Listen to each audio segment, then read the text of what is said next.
안녕하세요. 상일 프로폴입니다. 오늘 여러분들에게 한 번도 다루지 않았던 좀 소개시켜드리고 싶은 분이 있어요. 저희 김혜수 브로커님. 네, 안녕하세요. 저는 키랜드에서 랜딩 어드바이저 모기지 브로커로 일하고 있는 김혜수라고 합니다. 네, 김혜수 브로커님은 사실 이제 한국말보다는 영어가 조금 편하신데 오늘은 한국말로 그래도 유창하게 이렇게 잘 해주실 거라고 저는 믿고요. 그리고 이제 알게 모르게 저희한테 바이어스 에이전트로 또 이제 여러 가지 다른 저희 서비스를 이용하시는 분들에게 제가 많이 소개를 시켜드렸어요. 그죠? 네. 네. 근데 이거 한 가지 주의해야 되는 게 어떤 금전적인 관계도 없다라는 거를 좀 잘 알아두셔야 돼요. 이제 저는 항상 얘기 드리는 게 직접 이제 브로커님을 알고 계신 분들도 계시고 뱅커 분들을 알고 계시는 분들도 계시니까 직접 하는 거를 추천을 하지만 저는 정말 아는 사람이 없어요. 또는 정말 뭐가 꼬여가지고 오시는 분들이 있어요. 정말 죄송해요. 그렇죠. 좀 어려운 케이스를 제가 많이 넘겨드렸는데 제가 김혜수 브로커님 같은 경우에는 이제 제가 프로퍼티를 살 때 한 3개 정도 도와주셨었어요. 네, 그랬던 것 같아요. 그죠? 그때는 이제 저는 이제 자영업자다 보니까 로독으로 네. 그죠? 로독 그러면 뭔지 모르는 분들도 계시는데 이따가 좀 설명 부탁드리고요. 네, 그럼요. 예. 오늘은 이제 크게 두 가지를 얘기를 할 거예요. 이제 일반적으로 이제 직장 생활 하시는 분들 그런 분들이 론을 어떻게 준비해야 되고 준비 단계 이제 론을 아예 집을 사기 전에 준비를 하셔야 되잖아요. 뭐 크레딧 카드도 없애야 되고 그렇죠. 여러 가지 할 수 있는 것들이 많은데 그런 건 좀 어떻게 준비하면 좋은지 또 미니멈으로 내가 일해야 되고 페이슬립이 어떻게 좀 돼야 되면 좋은지 그리고 이제 그런 경우들이 있어요. 나는 일을 하는데 와이프는 이제 막 일을 하려고 하는데 이제 아기 낳고 준비 단계에 있으신 분들 그죠? 그러면 이제 미니멈적으로 뭐 어느 정도까지 이제 페이슬립이라든가 실질적으로 임플로이먼트가 되면 좋은 그러면은 우리가 먼저 일 가장 많은 포션을 차지하고 있는 이제 직장 생활 하시는 분들이 집을 구매하시기 전에 언제 브로커를 연락을 해야 되는 건지 그죠? 그다음에 저한테 그런 분들도 되게 많아요. 뭐하러 브로커 연결해요? 그냥 은행 가면 되는데 좀 차이점 뭐가 있는지 그거부터 좀 설명 부탁드리겠습니다. 네, 일단 먼저 차이점을 먼저 알려드리면요. 뱅커로 가시게 되시면 일단 한 은행에 가시게 되시는 거세요. 그렇게 되면 한 은행의 상품만 들으실 수가 있고 그거에 대한 뭐 어느 정도를 빌리실 수 있는지 한 은행만 이제 상담을 받으실 수 있는 거죠. 근데 이제 브로커 저 같은 이제 브로커 분께 오시면은 저희는 일단 뭐 최소 30개 정도 금융기관을 뭐 라이센스를 갖고 있어요. 그렇기 때문에 저희가 이제 여러 군데 금융기관을 비교를 해가지고 이제 고객님들한테 맞는 상품을 더 찾아드릴 수가 있죠. 예를 들어서 뭐 ANZ뿐만이 아니라 제일 뭐 많이 갖고 있는 ANZ, 웨스트뱅크, 빅4뱅크라고 하죠. 네. 그거 외에도 30개나 있어요? 네, 세컨 티어라고 해가지고 이금융, 그죠? 네, 이금융. 네, 이금융 같은 경우에는 뭐 따로 브란치나 이런 거는 없지만 온라인으로 뭐 홈론이나 이런 것도 가능하시기 때문에 따로 찾아보시기는 조금 어려우세요. 그렇죠. 그렇지만 저에게 오시면은 저는 이제 어크레디테이션이 갖고 있기 때문에 바로바로 알아드릴 수 있습니다.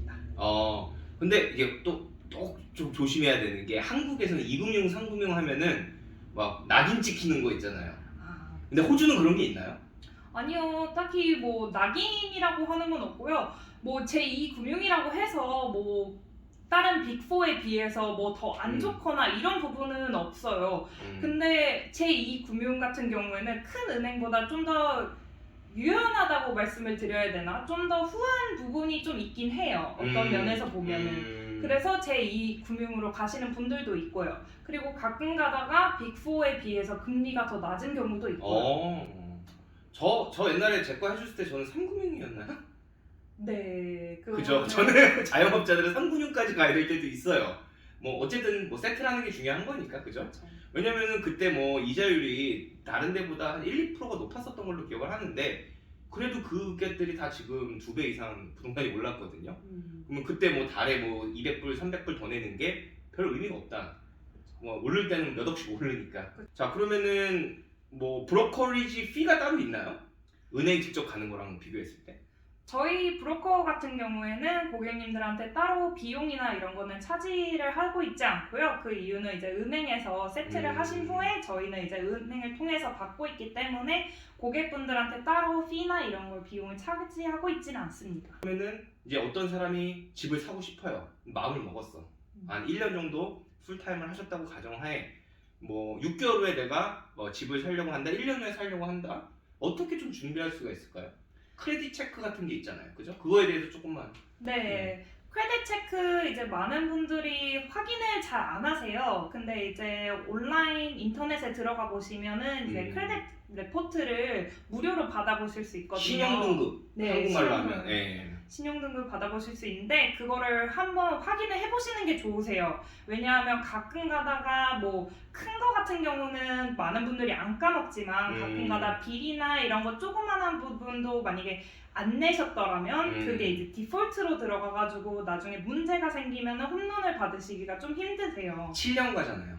5년에서 7년 5년에서. 저 옛날에 AGL이 네. 저도 모르는 옛날에 쉐어로 살았던 집에 AGL이 제 이름으로 돼 있었는데 7년 남더라고요. 되게 고생 많이 했어요. 그렇게 되는 경우에는 빅4 같은 경우에는 거의 불가능하시고요. 제2 금융이나 제3 금융으로 가야 되는데 그렇게 되시면 좀 어려운 부분이 있긴 해요. 근데 또 슬기롭게 또 해결해 주는 거를 제가 몇 번 봤어요. 네, 뭐 비용은 좀 들어가지만. 네, 비용은 들어가지만 뭐 방법은 있습니다. 방법은 있다. 거기까지만 얘기할게요. 자세한 건 직접 연락해 보시면 되고요. 네. 그럼 어떤 준비를 해야 돼요? 그 신용 등급을 좀 잘하기 위해서는?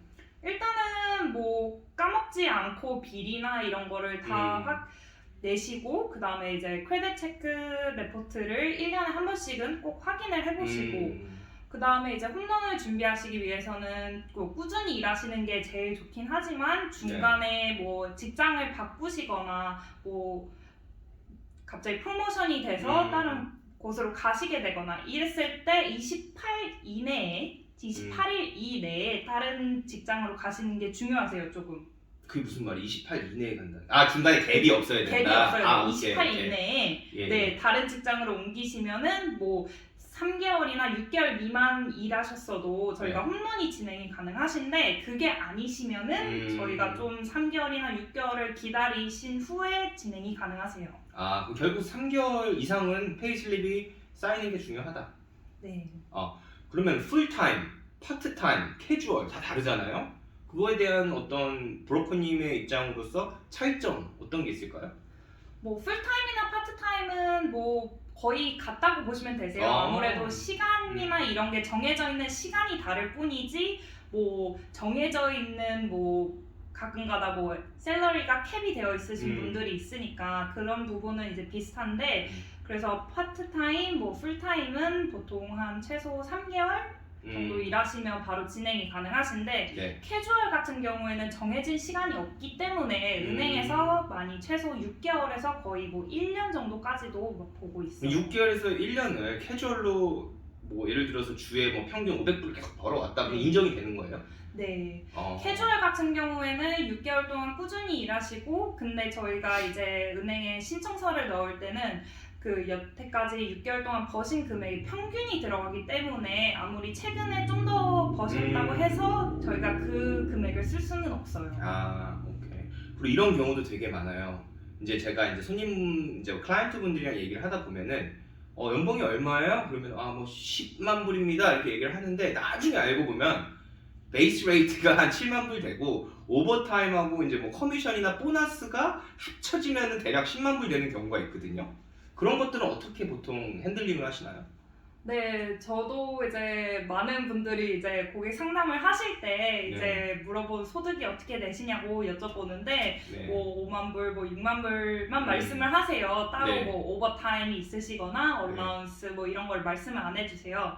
근데 이제 얼라운스 같은 경우에는 얼라운스나 이제 오버타임 같은 경우에는 뭐 최소 3개월 정도 꾸준히 받으셨다면 그걸로 이제 소득으로 인정이 가능하시고요. 그런데 보너스 같은 경우에는 뭐 최소 2년 정도 꾸준히 받으셔야지만 저희가 소득으로 받아들여져서 만약에 뭐 저번 연도엔 못 받았지만 이번 연도에는 받으셨다고 하시면은 아무래도 내년까지는 기다리시거나 아니면 저희가 베이스만 가지고 진행이 가능하세요. 그럼 결국은 뭐 세일스 잡에 있으신 분들 있잖아요. 맨날 커미션으로 많이 받으시는 분들은 좀 어려울 수도 있겠네요. 꾸준하지 않으면. 네, 꾸준하지 뭐 아무래도 아예 없는 것보다는 페이슬립에 뭐 조금이라도 계속 커미션이 있어 왔으셨다면 그건 문제는 안 되세요. 저희가 이게 아무래도 평균을 보기 때문에 네. 문제가 되시지 않지만 갑자기 없다가 있으신 경우에는 조금 네 아, 그럴 아무래도 수 좀 있구나. 힘들 경우가 있어요. 아, 오케이. 힘드실 수도 있죠. 네. 아, 그리고 이제 제가 늘 제 채널에서 말씀을 드리는데 크레딧 카드를 없애라. 차 론을 너무 비싼 걸 하지 마라. 뭐 이렇게 늘 말씀을 드리는데 좀 익스펜스적인 면에서 내가 나를 준비를 하기 위해서 1년 전부터 좀 준비할 수 있는 게 뭐가 있을까요? 일단 신용카드 같은 경우에는 만약에 안 쓰시면은 네. 없애는 게 좋으세요. 왜냐하면 신용카드라는 것 자체가 은행에 봤을 때는 이제 언제든지 쓸 수 있는 리밋이 있기 때문에 네. 그게 이제 나중에 저희가 신청서를 넣을 때 빌리실 수 있는 금액이 깎이고요. 그다음에 카론도 똑같이 버시는 금액만큼 이제 익스펜스가 이제 카론이 나가기 때문에 그만큼 더 내려가실 수 있기 때문에 네. 그리고 요새 아무 생각 없이 많이 쓰시는 뭐 홈페이라든가 그죠? 또 뭐 있죠? 많이 쓰는 거 뭐 buy now, pay later 네. 뭐 그런 맞아요. 것들 되게 많잖아요. 그런 것들은 영향력이 좀 있나요? 이게 그 회사마다 조금 다른데요. 이게 리밋이 있냐 없냐의 차이예요. 리미트가 네. 그 어마운트보다도 네, 아. 신용카드처럼 리밋이 있냐 없냐의 차이가 있어요. 리밋이 있는 경우에는 신용카드와 똑같이 적용이 됩니다. 하지만 리밋이 없는 경우에는 보통 사람들이 살아가는 생활비로 저희가 들어가기 때문에 뭐 크게 차이는 없어요. 그런 것도 괜찮아요. 저는 그거는 잘 몰랐었어요. 네. 그리고 왜 데이비 존스나 마이어 같은 데 가면 막 카드 만들어준다고 막 그러잖아요. 네. 크레딧 카드. 그런 거 속으시면 안 돼요, 여러분. 굳이 크레딧 카드가 필요 없으면 없는 게 제일 좋은 것 같아요. 네, 맞아요. 안 쓰시면은 굳이 만드시지 않으셔도 됩니다. 그걸로 이제 신용 등급을 조금 더 높이시는 분들도 있으세요. 근데 가끔 가다가 이제 신용 등급을 높이시려고 신용카드를 사용하시는 거를 은행에서도 가끔가다 추천을 해요. 집을 구매하시기 전이고 이제 네. 아무것도 이제 신청하신 적이 기록이 없으신 분, 없으면. 네, 기록이 없으신 분들은 신용카드를 만들어서 일단은 크레딧 레포트를 만드는 거죠. 뭔가를 보여줘야 네. 되니까 내가 얼마나 잘 갚느냐. 네. 이런 것들. 그러면 이제 이렇게 준비를 싹 잘 했어요. 이제 내가 마음에 이제 준비가 됐고 어떤 이제 크레딧도 준비가 됐어요. 시드머니도 모았어요. 네. 그러면은 저는 항상 프리어프루브를 먼저 받으라고 얘기를 하거든요. 근데 어떤 순서대로 이제 집을 보고 프리어프루브를 받고 이런 거 좀 시기적인 거, 절차적인 걸 한 번만 좀 런스루를 해주세요. 일단은 먼저 브로커 분께 연락을 하셔서 어느 정도 빌리실 수 있는지 한번 예상을 받아보시는 게 중요하실 것 같으세요. 아무래도 시드머니가 있다고 하시더라도 정확하게 얼만큼 빌리실 수 있는지 모르시니까 어느 정도의 값을 봐야 되는지도 헷갈리시거든요. 그렇죠. 네네네. 네, 그래서 먼저 브로커 분께 연락을 하셔서 이제 대략적으로 어느 정도 빌리실 수 있는지 알아보시고 그 다음에 뭐 바로 진행이 가능하시다고 하시면 바로 프리어프루브를 신청을 하셔서 네, 어느 정도의 이제 서틴티를 받는 거죠. 은행에서 이 정도까지 내가 그 고객한테 이제 빌려줄 수 있다. 이 정도를 받아 놓으시게 되시면 나중에 이제 집을 보러 가실 때 아무래도 좀 더 수월하시고 요즘 아시다시피 마켓이 아직도 핫하고 있잖아요. 그렇죠. 네. 그래서 이제 많은 에이전트 분들께서 셀러 에이전트 분들께서 이제 프리어프루블이 있는지 없는지를 많이 보세요. 많이 물어봐요. 네. 없는 경우에는 뭐 진행이 힘들 때도 많더라고요. 네. 시간은 얼마나 걸리나요? 보통 요즘 같은 경우에는 저희가 신청서를 넣고 나서 한 2주에서 3주? 오래 걸리면 3주. 네. 그러면은 이제 그 프리어프루블이 들어갈 때 필요한 서류들은 어떤 것들이 필요해요? 뭐 프리어프루브 같은 경우에는 똑같이 뭐 저희가 아이디를 일단 봐야 되고 그 다음에 드라이버스 라이센스? 드라이버 라이센스랑 파스포트를 저희가 봐야 되고요. 네. 그 다음에 이제 소득 증명 같은 경우에는 이제 회사에서 일하시는 분들은 이제 페이슬립이 2개가 필요하고요. 네. 그 다음에 이제 자영업 하시는 분들께서는 좀 더 서류가 많이 필요하세요. 아무래도 이제 파이낸셜 리포트나 그 다음에 이제 인디비주얼 텍스 리턴, 컴퍼니 텍스 리턴 이렇게 저희가 다 보고 있고요. 네네. 그 다음에 이제 생활비나 이런 걸 보기 위해서 뱅크 스테이트먼트, 그 다음에 신용카드가 있으시면 신용카드 스테이트먼트, 그 다음에 칼론이 있으면 칼론 스테이트먼트 이렇게. 다 필요하네요. 네, 맞습니다. 그러니까 없는 게 제일 편하네요. 뭐가 칼론이고 뭐가 없는 게 없으시면 저희가 그냥 페이스데이 뱅크 스테이트먼트만 갖고 바로 바로 진행 가능하고, 그러니까 좀 심플리파이 하는 게 되게 좋은 것 같아요. 그리고 이게 되게 웃긴 게, 이거 진짜인지 한번 얘기를 해주세요. 제가 이거 들은 케이스인데, 어떤 분이 카지노에서 일을 하세요. 거기서 셰프로 일을 하세요. 그러니까 그분은 맨날 거기서 돈이 필요하면 거기 그 ATM기가 많잖아요. 네. 거기서 이제 뭐 자기 생활비를 뭐 300불, 500불을 거기서 늘 뽑은 거예요. 왜냐면 또 셰프면은 뭐 일 끝나고 가면은 뭐 늦게 끝나고 다 닫아 있고 이러니까, 그 어느 날 이제 돈을 이제 론을 받으려고 했더니 항상 카지노에서 이게 위조한 기록이 있는 거예요. 그러니까 론을 못 받았다는 슬픈 이야기가 있습니다. 그거 가능성 있는 얘기예요? 네, 가능성이 있습니다. 아무래도 은행이 뱅크 스테이트먼트를 확인하게 되면 얼만큼 나갔고 어디서 나갔고를 봐요. 그렇기 때문에 꾸준히 카지노라고 적혀 있으면은 이제 도박꾼. 은행 입장에서는 이제 카지노에서 돈을 쓴 거다, 이런 도박에 쓴 거다, 갬블링을 하는데 그렇게 생각하기 때문에 좀 더 어려운 부분이 있긴 합니다. 다 조심해야 되네요. 네. 쉽지 않죠. 쉽지 않아요. 그래서 가끔 가다가 이제 저도 손님들 뱅크 스테이트먼트를 보면 이제 큰 돈이 이제 가족 외에 뭐 다른 친구분이나 이런 게 나갔을 때는 저는 꼭 물어보고 있어요. 이게 어떤 이유에 있어서 이 큰 금액이 나갔었는지. 왜냐면은 그 랜더 입장에서 그걸 물어볼 수 있잖아요. 네. 물어봤을 때 또 여기 브로커님께서 얼마나 이걸 잘 스무스하게 설명을 해서 넘기냐가 가장 큰 능력이라고 저는 생각을 해요.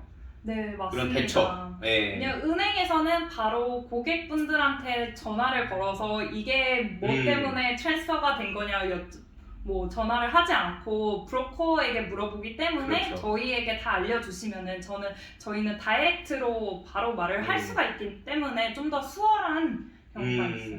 그리고 좀 이렇게 오래 하셨잖아요. 이렇게 하다 보면은 좀 이렇게 릴레이션십이라는 게 쌓이나요? 랜더와? 왜냐면 전화하는 사람들이 늘 결국은 비슷비슷한 사람들일 텐데.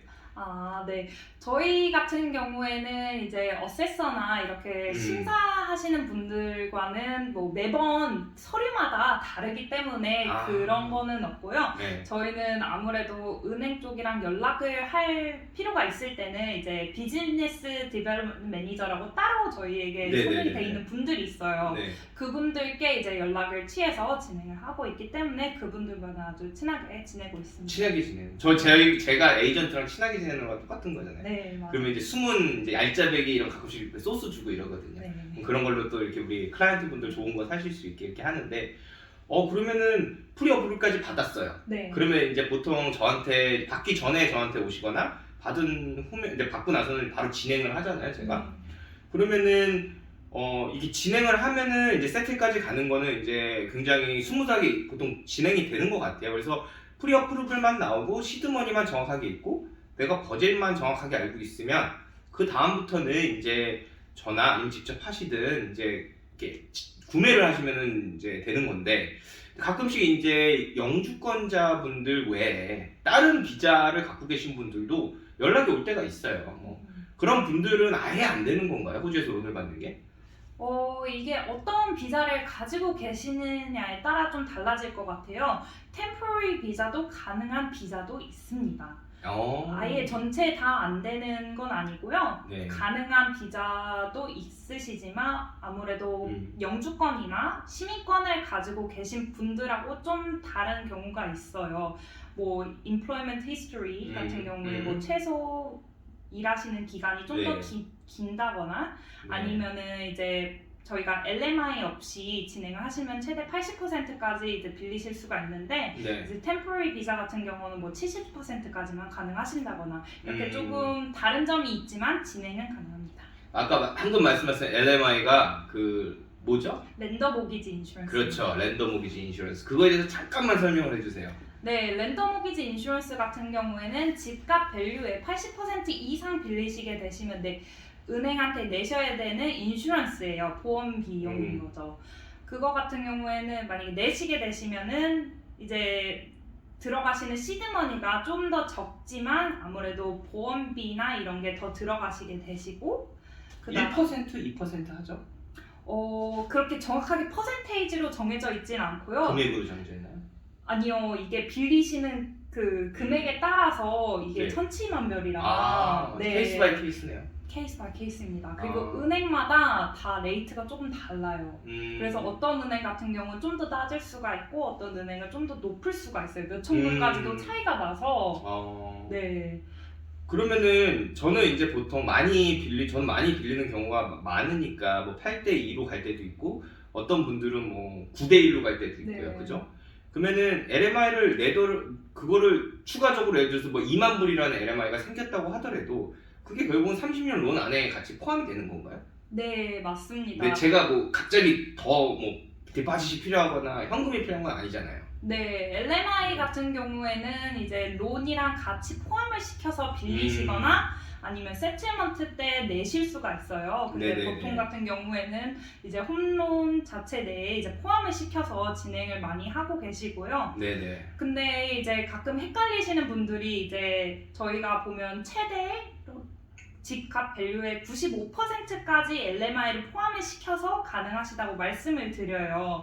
그렇게 되시면은 이제 시드머니는 한 5%, 네. 그 다음에 이제 스탬 듀티나 이런 거를 깜빡하시면 안 되십니다. 그렇죠. 한 3%? 4%는? 네, 3-4%는 3-4%는 무조건 갖고 있어야 돼요. 맞아요. 네. 예, 그거는 정말 중요한 게 내 버젯에 항상 스탬 듀티하고 그 외의 것들은 빼놓고 얘기하셔야 됩니다.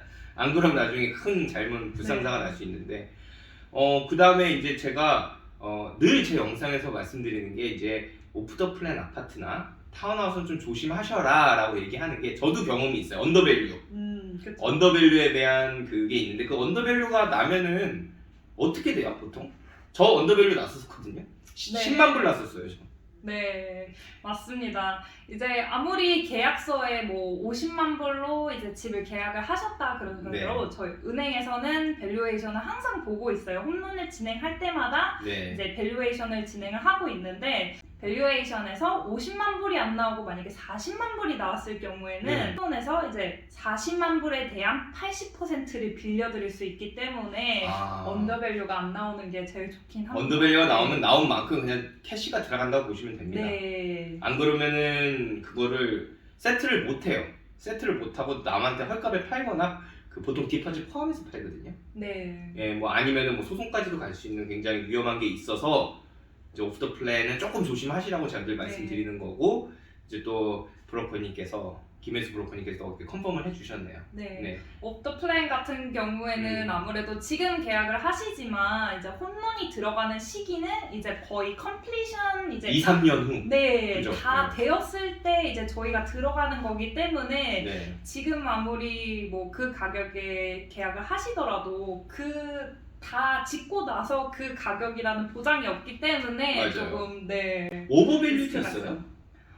전 본 적은 있거든요. 그 세트라고 한 5만 불 받는 거. 아주 가끔가다 있긴 한데. 네, 거의 없다고 보시면 되세요. 거의 없죠. 예, 거의 없는 게 그 은행 입장에서는 오버밸류가 나도 그냥 딱 그 가격에 그냥 밸류에이션을 줘요. 돈 주기 싫어서. 예, 보통 그렇게 많이 되더라고요. 예, 그러니까 언더밸류를 조심하면 될 것 같고. 근데 하우스도요. 이그지스팅 하우스도 언더밸류 나오는 경우가 있어요. 최근에 있으셨잖아요. 네, 이스팅 하우스도 가능합니다. 네, 오프 더 플랜, 꼭 오프 더 플랜이어야지 뭐 그런 리스크가 있다기보다는 전체적으로 집 구매하시는 데에 그런 리스크는 항상 존재를 하고 있죠. 맞아요. 그래서 이제 저 같은 이제 좀 바이어스 에이전트를 쓰는 것도 굉장히 추천을 하는 게 뭐 항상 네고시에이션을 해가지고 뭐 이렇게 잘 보고 잘 사는 것도 중요하지만 정말 언더밸류 나와버리면 5만 불, 6만 불 더 필요하거든요. 그러면은 그게 엄청나게 큰 압박이 될 수가 있어요. 그러니까 항상 그 하기 전에 브로커님과 잘 얘기해서 또 이렇게 준비를 하시고 프리 어프루블 단계까지 갔을 때는 저를 또 연락을 해주셔가지고 또 바이어스 에이전트를 좀 프로페셔널하게 쓰시는 것도 굉장히 좋은 투자의 첫걸음이 될 수 있다고 생각을 합니다. 네. 그럼 저희가 이렇게 아래 계속 우리 브로커님, 김혜수 브로커님 디테일을 올려드렸는데 아무나 그냥 이렇게 연락을 해도 되는 거예요? 아니면은 뭐 왜냐면 또 너무 연락이 많이 가면 또 바쁘신데 뭐 어떤 사람들이 연락을 하는 게 좋은지 좀 얘기를 해주세요. 좀 어느 정도 이제 뭐 1년 안에 네. 만약에 집을 구매할 의향이 있다고 하시는 분들이 아무래도 네, 연락을 하셔서 어느 정도 지금 현재 어느 정도 이제 빌리실 수 있는지 저랑 상담을 해보시고 그다음에 어떻게 준비하셔야 되는지 제가 자세하게 알려드릴 테니까 한번 들어보시고 준비 단계에 아무래도 연락을 주시는 게 좋으실 것 같으세요. 네, 모든 게 케이스 바이 케이스예요. 그죠? 네. 사람마다 다 다르기 때문에 미리미리 준비를 해야지 좋은 결과가 있다고 생각합니다. 네. 이제 이 외에 오늘 다루지 못한 많은 얘기들이 있을 거예요. 뭐 세컨 인베스트먼트 사는 사람들도 있을 거고 이코티를 사용하시는 분들도 있을 거고 다 다른데 그거는 이게 한 영상에 담기에는 너무 케이스 바이 케이스이기 때문에 직접 연락을 주시고 저한테도 연락을 주시고 또 이렇게 하면은 좋은 투자가 될 수 있고 좋은 결과를 낼 수 있을 거라 확신합니다. 네. 알겠습니다. 오늘 시간 내주셔서 너무 감사하고요. 저희가 2탄에는 자영업자분들을 위해서 또 찾아뵙도록 하겠습니다. 감사합니다. 네, 감사합니다.